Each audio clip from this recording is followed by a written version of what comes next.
नमस्कार, मैं शारदा पांडे आसान ज़िंदगी के इस एपिसोड में आपका स्वागत करती हूँ। आज मैं आपको बताऊँगी नाग पंचमी पर्व के बारे में, जो इस बार 9 अगस्त दिन शुक्रवार को हस्त नक्षत्र में नाग पंचमी पर्व मनाया जाएगा। नाग पंचमी पर्व में नागों की पूजा होती है, यानी जो 12 नाग हैं उनका आगे मैं नाम बताऊँगी। इनका नाम लेकर नागों की पूजा होती है। नागों की पूजा करने से कई प्रकार की सुख समृद्धि और शांति मिलती है, जैसे कि वंश वृद्धि, जैसे कि जिनके यहाँ पहले जन्म में या इस जन्म में बहुत सारे लोग नागों को मारते हैं, सांपों को मारते हैं, तो मारना नहीं चाहिए, इसका बहुत दोष लगता है। जिससे वंश वृद्धि यानी कि जो संतान वगैरह होते हैं वो नहीं होते हैं तो विकलांग होते हैं, तमाम विकृतियाँ हो जाती हैं। तो जैसे नाग वगैरह भी बरसात में जैसे निकलें तो उनको सपेरों को बुला के पकड़वा दें, या जैसे छोटे सपोले वगैरह तो उनको उठा के कहीं ऐसे जंगल में फेंक दें, मारना नहीं चाहिए, दोष लगता है। वैसे किसी भी जीव जानवर को, जैसे कि बैल भैंस कुत्ता, किसी को अगर मारते हैं तो उसका दोष, जिसको पितर दोष बोलते हैं, कि पितर लोग करके चले गए, उसका दोष जो आगे के वंशज हैं वो भोगते हैं। तो किसी भी जीव को नहीं मारना चाहिए। जन्मों जन्मों तक वंशजों को उस पाप का जो फल होता है उनको भोगना पड़ता है, उसका तमाम वो उपाय कराते रहते हैं। तो आपको नाग पंचमी के बारे में मैं बता रही हूँ। तो नाग पंचमी के दिन आप मिट्टी से या जौ के आटे से नाग और नागिन के जोड़े बनाइए। इसके पहले हम आसान ज़िंदगी में नाग पंचमी पर्व पर नाग नागिन के जोड़ा बना के पूजा करके दिखाएं, उसको सर्च करके देखें। तो आपको मैं पूजा का जो समय है वो भी बताऊंगी, जो 12 नागों का दोष बनता है वो भी बताऊंगी कि कैसे कुंडलियों में बनता है काल सर्फ दोष, जो कि ये पंचमी पर्व जो है इसमें करके अगर 5 शुक्ल पक्ष की पंचमियों में करें इस पूजा को तो बहुत फल मिलता है। उसके बारे में आगे बताऊंगी। तो सबसे पहले जो वासुकी नाग होते हैं, जो कि शिव जी के गले में हमेशा रहते हैं, वो भी इन 12 नागों में आते हैं। बहुत सारे नाग हैं, उनका नाम बताऊंगी। तो जब पूजा करें नाग देवता का, तो गाय का कच्चा दूध, गंगा जल, साधारण जल, ये सभी चीज़ें रखें। एक पाटा बिछाएं, उस पाटा पर नाग नागिन का जोड़ा पूर्व तरफ मुँह करके रखें और सभी प्रकार के पूजा सामग्री, दीप जलाएं। दीप थोड़ा सा दूर रखें उनसे, क्योंकि नागों को थोड़ा गर्मी ठीक नहीं लगता, उनको ठंडा मौसम अच्छा लगता है, इसलिए दीप थोड़ा दूर रखें। जो भोग होता है दूध में थोड़ा धान की लाई वगैरह डालें उनको चढ़ाने के लिए। और फूल है, फूल माला है, हल्दी रोरी चंदन, जो भी चावल अक्षत, सभी चीज़ें चढ़ाएं। और एक आसन पर आप भी बैठ जाएं और जो भी भूल चूक यानी जो पूर्वजों से हुआ है या जो इस जन्म में भी हम घर में नाग वगैरह मारे हैं उनसे हुआ है, तो क्षमा प्रार्थना करें। कोशिश यही करें कि कोई भी जीव को मारना नहीं चाहिए। आगे मैं बताऊंगी आपको काल सर्फ दोष के बारे में। जिनकी कुंडलियों में काल सर्फ दोष होता है वो सभी जानते भी हैं, आजकल सभी लोग थोड़ा बहुत ज्योतिष जानते ही हैं। तो आपको मैं बताऊंगी, नागों का नाम भी आपको मैं बता दे रही हूँ कि कौन कौन से ऐसे नाग हैं जिनका आप आवाहन करके, जो नाग नागिन का जोड़ा बनाएंगे, बस आवाहन करें, जो कलश रखेंगे उसमें आप आवाहन कर लें। और अगर दूध का कलश रहे, दूध का, तो बहुत अच्छा है। पूजा करने के बाद वो जो चाहे इतना ही बड़ा हो, मिट्टी का भी ले लें, उसमें आवाहन करते हैं अगर नागों को, तो बहुत शुभ होता है। फिर बाद में उसको पीपल के जड़ में डाल दिया जाता है। अब मैं आपको बता रही हूँ 12 प्रकार के नागों का नाम, जिनका आप पूजा के समय आवाहन करेंगी हाथ में अक्षत यानी खड़ा चावल और फूल लेकर। तो आप नागों का नाम सुन लीजिए। अनंत, वासुकी, शेषनाग, पद्म, कंबल, करकोटक, अस्त्रतर, धृतराष्ट्र, शंखपाल, कालिया, तक्षक और पिंडल, ये 12 नाग हैं। इन्हीं नागों से काल सर्प दोष जो जन्म पत्रिका में निर्माण होता है, इन्हीं 12 नागों से विशेष कर होता है। वैसे तो बहुत सारे होते हैं, लेकिन ये प्रथम ये 12 नाग हैं जिनसे काल सर्प दोष का निर्माण होता है।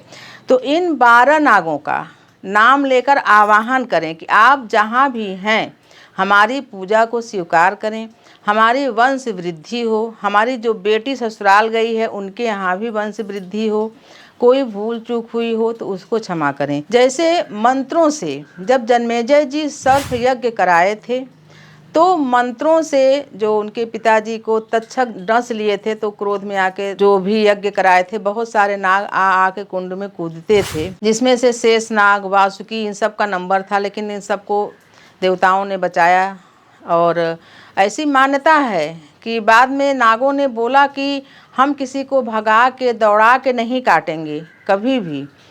अब हमको जैसे कोई मारने को करता है, कुछ करता है, तो वो पहले बहुत उपद्रव मचाते थे, लेकिन इस यज्ञ के बाद वो एक प्रण लेख, हम दौड़ा के भगा के किसी को नहीं मारेंगे, किसी का धन नहीं छीनेंगे, किसी के ऊपर उपद्रव नहीं करेंगे, अत्याचार नहीं करेंगे। और अगर किसी कारणवश नाग डस भी लेता है, ऐसे तो पुराणों की मान्यता है, अभी ऐसा होता है कि नहीं ये नहीं जानते, तो ऐसी मान्यता है कि नाग देवताओं ने बोला कि अगर किसी को नाग डस भी लिया और वो होश में है, तो जन्मेजय जी का नाम 7 बार ले ले, तो नाग का जो विष होता है वो नहीं चढ़ता है, ऐसी मान्यता है।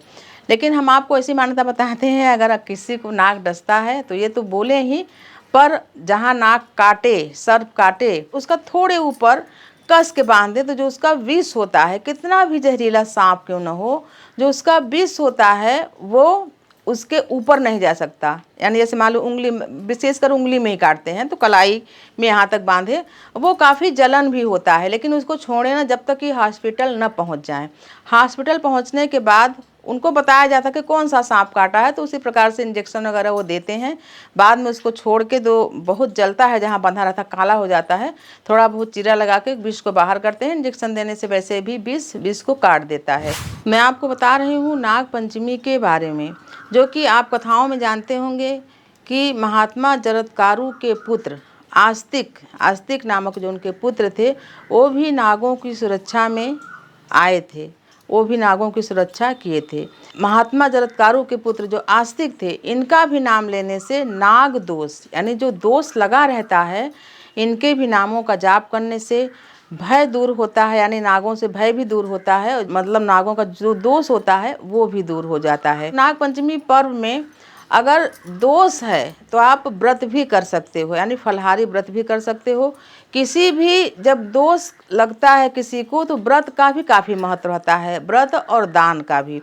तो जैसे नाग पंचमी पर्व सावन महीने के शुक्ल पक्ष की पंचमी में जो पंचमी पड़ती है, वो नाग पंचमी कहलाती है। और नाग पंचमी से ये व्रत शुरू करके 5 माह के जो शुक्ल पक्ष की पंचमी होती है, इनमें नागों की पूजा करके या मिट्टी से या जौ के आटे से नाग नागिन का जोड़ा बना के चलते हुए पानी में दिन के समय विसर्जन करने से, बहाने से जो नाग दोष होता है वो बह जाता है, यानी उसका दोष खत्म हो जाता है। रात्रि के समय नहीं, रात्रि के समय पूजा तो कर सकते हैं, लेकिन रात्रि के समय विसर्जन नहीं किया जा सकता। सबसे पहले आपको मैं पूजा का मुहूर्त भी बता देती हूँ कि पूजा का मुहूर्त नाग पंचमी के दिन कब कब है। सुबह 5:47 से 8:27 तक विशेष शुभ मुहूर्त है। इस मुहूर्त में नाग नागिन का विशेष पूजन करके और दिन के समय ही जो काल सर्प दोष वाले हैं, वो दिन के समय ही नदियों में विसर्जन कर दें। तो मैं आपको बताई हूँ शुभ मुहूर्त। जल विसर्जन उन्हीं लोगों को बता रही हूँ जिनको नाग दोष है, और जिनको नाग दोष नहीं है तो गाहे बगाहे कभी न कभी दोष लगा हुआ रहता है, पूजा करने से ठीक हो जाता है। और नहीं भी दोष है तो नाग देवता आपके ऊपर कई प्रकार के कृपा करते हैं। अब मैं आपको बताऊंगी काल सर्प दोष के बारे में, जो आप अपनी कुंडली देख के जान जाओगे काल सर्प दोष होता क्या है और कैसे उसका निवारण किया जाता है। तो ये देखिए, ये है जन्म कुंडली और लग्न कुंडली, यहाँ पर लिखा हुआ लग्न कुंडली। तो आप देखो, मैं आपको बता रही हूँ काल सर्प दोष कुंडलियों में कैसे लगता है। ये कुंडली कन्या लग्न की है, और ये कुंडली में क्या काल सर्प दोष कैसे, देखिए ये है लग्न, ये है सप्तम, इसी के बीच में सारे ग्रह हैं। यहाँ देखिए शुक्र बुध शनि मंगल गुरु और बाकी 3 ग्रह यहाँ। ये हो गया, बन गया काल सर्प दोष। खाने कितने हैं? 12। लग्न द्वितीय तृतीय चतुर्थ पंचम षष्ठ सप्तम 8 9 10 11 और 12। तो ये हो गया काल सर्प दोष। ये जो काल सर्प दोष है, यानी ये है केतु, ये है राहु के बीच में सारे ग्रह फंसे हुए हैं। आप अपनी कुंडली निकाल के देखिए, ऐसा है तो काल सर्प दोष है।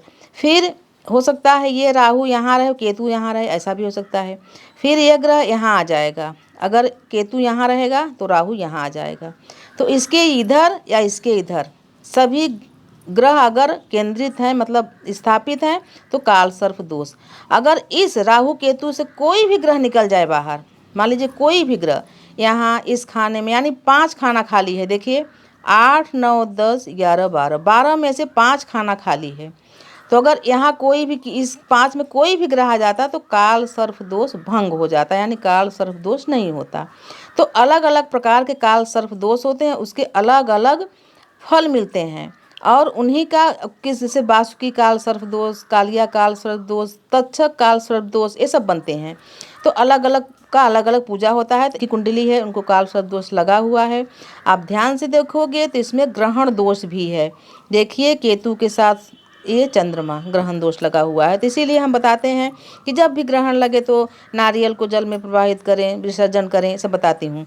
तो यही अब बताइए, ये हो गया 7 से, ये हो गया लग्न से 7, फिर 12 से 6, फिर यहाँ देखिए ये है 11, 11 से 5, अगर राहु यहाँ है केतु यहाँ है, इसके मध्य में या इधर या उधर कोई भी ग्रह है, राहु यहाँ केतु यहाँ, एक तरफ अगर ग्रह है तो काल सर्प दोष, अगर कोई एक ग्रह बाहर निकला है तो काल सर्प दोष भंग हो जाता है। तब मान लीजिए राहु यहाँ होता 2 में, तो केतु कहाँ होता 8 में, और एक तरफ या इस तरफ पूरे ग्रह रहते तो काल सर्प दोष होता। अगर एक ग्रह बाहर निकला, शनि गुरु कोई भी, तो काल सर्प दोष भंग हो जाता है। बोलते हैं आंशिक काल सर्प दोष नहीं होता। अगर एक ग्रह बाहर निकला तो का आंशिक वांशिक कुछ नहीं होता, विशेष उसकी कोई पूजा नहीं होती। और ये राहु ऊपर भी हो सकता है, केतु यहाँ भी हो सकता है। यहाँ जो राहु केतु लगता है, यहाँ मान लीजिए यहाँ पर केतु हो गया, यहाँ पर राहु हो गया, तो इसके मध्य ऊपर सारे ग्रह आ गए तो काल सर्प दोष हो गया, ये नीचे सारे ग्रह आ गए तो काल सर्प दोष हो गया। इसके बारे में बहुत डिटेल जानने के लिए बहुत सारे समय लगते हैं, फिर भी इतना बता दें, अपनी कुंडलियों को देख लें।